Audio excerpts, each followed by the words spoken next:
Hello people, HTML এবং CSS video টিউটোরিয়ালসের এটা হচ্ছে 38তম ভিডিও সম্ভবত। তো আজকের ভিডিও টিউটোরিয়াল আপনাদের সবাই ওয়েলকাম জানাতেছি। আমি ঠিক আগের মতোই ফয়সাল আহমেদ এবং পুরো সিরিজটা আপনাদেরকে শুধুমাত্র ফয়সাল আহমেদের দ্বারা শিখতে হবে। সো ঠিক জানি না আপনাদেরকে কতখানি হেল্প করতে পারতেছি, বাট আশা করি আপনারা কিছু হলেও শিখতে পারতেছেন এবং আপনাদের কুল কুল এবং চরম চরম সব ওয়েবসাইট তৈরি করার ক্ষেত্রে আপনাদেরকে একটু হলেও হেল্প করতে পারতেছি আমি। তো আজকের টিউটোরিয়ালে আমরা শিখবো দুটো ডিফারেন্ট টপিক নিয়ে। একটা হচ্ছে বেসিক্যালি আগেরটার সাথে কিছুটা পরিচিত, আগেরটার সাথে কিছুটা এক একরকম মিল আছে এবং একটা হচ্ছে একটু ডিফারেন্ট টাইপের জিনিস। সো একটা হচ্ছে বেসিক্যালি পাসওয়ার্ড সম্পর্কে শিখবো আমরা, কীভাবে পাসওয়ার্ডের ইনপুট এরিয়া আমরা তৈরি করতে পারি। আই মিন আপনারা হচ্ছে বিভিন্ন ওয়েবসাইটে খেয়াল করেছেন যে আমাদের ইউজার নেমের ক্ষেত্রে আমরা যখন লিখি তখন আমাদের আমরা কী কী প্রেস করতেছি সেগুলো আমাদেরকে দেখায় ব্রাউজারে, বাট আমরা যখন পাসওয়ার্ড প্রেস করি তখন আমাদেরকে দেখায় না যে আমরা আসলে কী প্রেস করতেছি। হ্যালো যদি আমরা কোনো পাসওয়ার্ড দিই সেক্ষেত্রে আমাদেরকে দেখাবে না, যে আমাদেরকে জাস্ট হয়তো বা কোনো ওয়েবসাইটে স্টার মার্কস দেখায় অথবা কোনো ওয়েবসাইটে বুলেটস দেখায়, বুলেট পয়েন্টস, গোল গোল কালো রঙের বৃত্ত দেখায়। এনিওয়েজ, সো আজকে আমরা দেখবো কীভাবে আমরা পাসওয়ার্ডের জন্য ইনপুট এরিয়া তৈরি করতে পারি। অর্থাৎ আমরা যদি নর্মাল ইউজার নেমের জন্য আমরা যেভাবে টেক্সট ইনপুট এরিয়া তৈরি করানো শিখেছিলাম, সেক্ষেত্রে আমরা খেয়াল করেছি যে আমরা আপনাদেরকে দেখানো যাক আরও একবার। ইউজার নেম, আপনাদের নিশ্চয়ই মনে আছে কীভাবে ইউজার নেমের জন্য ইনপুট বক্স তৈরি করা লাগে। ইনপুট টাইপ, টাইপ লিখতে যে টাইপও করে ফেলছি এবং টাইপও লিখে ফেলছি। এনিওয়েজ, টাইপ টেক্সট অবশ্যই, নেম, ইউজার নেম এবং ভ্যালিউ। আপাতত আমরা কোনো ভ্যালিউ দিতে যাচ্ছি না। সো এটা হচ্ছে আমাদের ইনপুট ট্যাগ এবং এটা হচ্ছে আমাদের বেসিক্যালি ইনপুট ট্যাগ এবং এখানে আমরা ইউজার নেমটা দেখতে পাবো। সো আমরা যদি পেজটাকে রিলোড করে আপনারা দেখতে পাবেন এখানে আমাদের ইউজার নেমের জন্য একটা বক্স তৈরি হচ্ছে, যেখানে আমরা লিখলে আমাদের ওয়ার্ডগুলো দেখাচ্ছে, বাট আমরা পাসওয়ার্ডের ক্ষেত্রে আমরা চাইবো না যেন কেউ দেখতে পারে যে আসলে কী লিখতেছে, একটু ক্লাসিফাইড একটা এনভায়রনমেন্ট তৈরি করার জন্য। সো আমরা যদি এটা করতে হয় সেক্ষেত্রে আমাদেরকে একটু ডিফারেন্টলি আমাদের টেক্সট এরিয়াতে তৈরি করতে হবে। সেটা হচ্ছে পাসওয়ার্ড ইনপুট টাইপ। আপনারা যারা গেস করতে পারতেছেন তাদেরকে কনগ্রাচুলেশন দেওয়া যাবে না, কারণ এটা খুবই সহজ একটা গেস।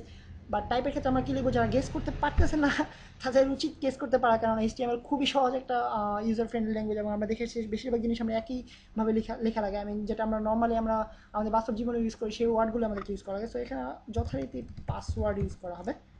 দেন নেম, অবশ্যই পাসওয়ার্ড, এবং আপনারা ইচ্ছা করে চেঞ্জ করতে পারেন, যেমন পিওয়ার্ড লিখতে পারেন। জাস্ট এটা আপনাদের কাজে লাগবে, বেসিক্যালি আগেই বলেছি আপনাদেরকে যে এটা আপনাদের তেমন কোনো কাজেই লাগবে না, জাস্ট শুধুমাত্র ওয়েব প্রোগ্রামিংয়ের ক্ষেত্রে কাজে লাগবে। এইচটিএমএল কোডিংয়ের ক্ষেত্রে আপনাদের কোনো কাজেই লাগতেছে না। সো আপনারা ওয়েব প্রোগ্রামিং আপনারা যেন এটা রেকগনাইজ করতে পারেন যে পিওয়ার্ড দ্বারা আপনি পাসওয়ার্ড বোঝাচ্ছেন, তাহলেই হবে আপনার জন্য। সো আপনি জাস্ট ওয়েব প্রোগ্রামিং যেভাবে আপনার কাজে লাগবে সেভাবে আপনি নামকরণ করতে পারেন, এটার জন্য কোনো বাধ্যবাধকতা নেই। সেটা যদি আমরা সেভ করি এবং রিলোড করি আপনারা দেখতে পাবেন। এবং একটা লাইন ব্রেক অ্যাড করা যাক, বিআর। সো রিলোড করে আপনারা দেখতে পাবেন পাসওয়ার্ডের জন্য একটা বক্স তৈরি হয়েছে নিচেই। সো এখানে যদি আমরা কোনো কিছু লিখি আপনারা দেখতে পাচ্ছেন এখানে কোনো আমাদের ক্যারেক্টারসগুলো দেখাচ্ছে না, আমরা কী প্রেস করতেছি এটা আমাদেরকে দেখাচ্ছে না। সো এটা হচ্ছে আমাদের password box, password input area. So next আমাদেরকে যেটা আজকে আমরা যেটা নিয়ে কথা বলতে চাইছি সেটা হচ্ছে ফাইল আপলোড। সো আপনারা নিশ্চয়ই অনেক ওয়েবসাইটে ফেসবুক নিশ্চয়ই সবাই ইউজ করেন, এবং ফেসবুকে ছাড়া অন্যান্য অনেক ওয়েবসাইটে আমরা দেখেছি ফাইল আপলোড করার একটা অপশন থাকে, যেখানে ধরা যাক ইমেজ শেয়ারিং একটা ওয়েবসাইট তৈরি করতে যাচ্ছেন, অথবা আপনারা ইবে, যেখানে আমরা আপনারা ইন্টারনেট ইন্টারনেট মার্কেট তৈরি করতে যাচ্ছেন, যেখানে আমরা আমাদের বিভিন্ন জিনিসপত্র সেল করতে পারি অথবা কিনতে পারি। সো সেই ক্ষেত্রে আমাদেরকে ইমেজ আপলোড করতে হবে, অথবা আপনারা বিভিন্ন ওয়েবসাইট দেখে থাকবেন যেখানে আমরা আমাদের লেখা পোস্ট করতে চাইলে আমাদেরকে আপলোড দিতে হয়, ফাইল আপলোড দিতে হয় এই টাইপের। অথবা আমরা আমাদের টিচারের কোনো একটা ওয়েবসাইটে আমাদের কোনো একটা স্ক্রিপ্ট আপলোড করবো, সেই ক্ষেত্রে আমাদের এই জিনিসটা কাজে লাগে, সেটা হচ্ছে ফাইল আপলোডের অপশন। তো ফাইল আপলোডের ক্ষেত্রে আমাদেরকে ধরা যাক আমরা একটা প্রথমে বলে দিতে চাচ্ছি যে এখানে ফাইল আপলোড করা হবে,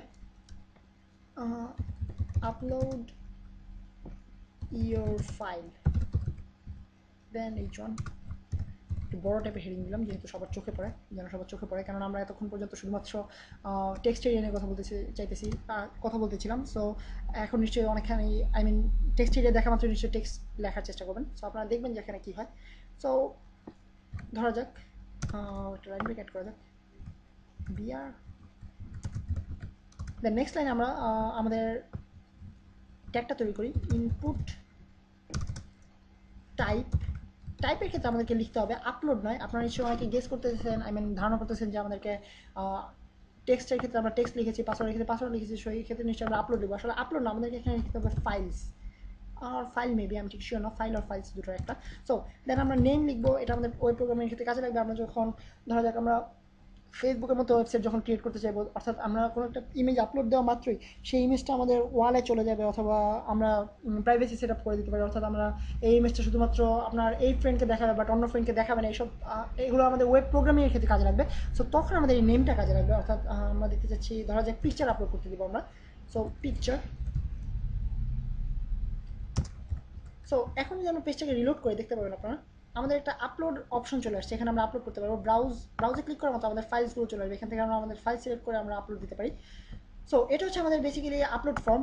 অ্যান্ড আপলোড ফর্মের ক্ষেত্রে আপনাদের মাথায় নিশ্চয়ই একটা কোশ্চেন আসতেছে, অথবা যাদের মাথায় আসতেছে না তাদের মাথায় ঢুকে দিতে চাই কোশ্চেনগুলো। সেটা হচ্ছে আপলোডের ক্ষেত্রে অনেক ব্যাপার আছে, যেমন কিছু কিছু ওয়েবসাইটে আপনারা দেখবেন যে শুধুমাত্র, যেমন ফেসবুকে আপনার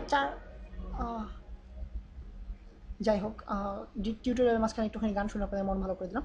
এনিওয়েজ, সো আমরা আপনারা খেয়াল করছেন ফেসবুকে আপনারা 4 মেগাবাইটের বেশি কোনো পিকচার আপলোড দিতে পারবেন না। সো এই জিনিসটা ডিটারমাইন করতে হবে আপনাদেরকে পিএইচপি অথবা জাভা স্ক্রিপ্ট ইউজ করে। এটা আপনারা এইচটিএমএল এর মাধ্যমে নির্দিষ্ট করে দিতে পারবেন না যে ইউজার কতটুকু সাইজের ফাইল আপলোড করতে পারবে এবং কি ফাইল আপলোড করতে পারবে। আই মিন ইউজার চাইলে পিএইচপি ফাইল আপলোড করে দিতে পারে অথবা এইচটিএমএল ফাইল আপলোড করে দিতে পারে আপনার সার্ভারে, সেক্ষেত্রে আপনার পুরো ওয়েবসাইটে চেঞ্জ হয়ে যাবে, এরকম হতে পারে। আই মিন আপনার ওয়েবসাইটকে হ্যাক করতে চাইলে আপনার সেক্ষেত্রে আপনার খুবই প্রবলেম হবে যদি আপনারা আপনার ইমেজ অথবা আপনার ফাইল, আপনার বেসিক্যালি আপনার ফাইলের টাইপটা যদি আপনারা সিলেক্ট করে না দেন, ডিটারমাইন করে না দেন, সেক্ষেত্রে আপনার ওয়েবসাইট নিয়ে প্রবলেমে পড়বেন।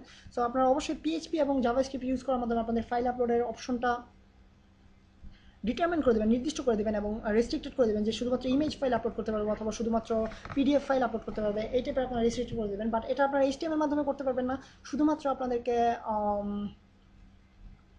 পিএইচপি অথবা জাভাস্ক্রিপ্ট অথবা অন্যান্য কোনো ওয়েব প্রোগ্রামিং ল্যাঙ্গুয়েজ ইউজ করে আপনাদেরকে করতে হবে।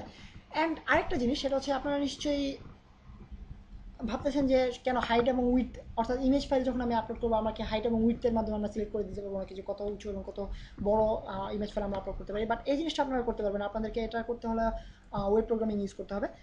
সো আজকের ভিডিও টিউটোরিয়াল বেসিক্যালি এই পর্যন্তই। আমরা শিখলাম পাসওয়ার্ডসের টেক্সট এরিয়া কীভাবে তৈরি করা যায় এবং ফাইল আপলোড করার ক্ষেত্রে আমাদের ফাইল আপলোডের ফর্মটা কীভাবে তৈরি করা যায়। সো নেক্সট ভিডিও টিউটোরিয়াল আপনাদের সাথে দেখা হবে এবং এই পর্যন্ত আপনারা অনেক কিছু শিখতে পারছেন আশা করি, এবং আপনাদের চরম সব ওয়েবসাইট তৈরি করার ক্ষেত্রে এই জিনিসগুলো অনেক কাজে লাগবে আশা করি।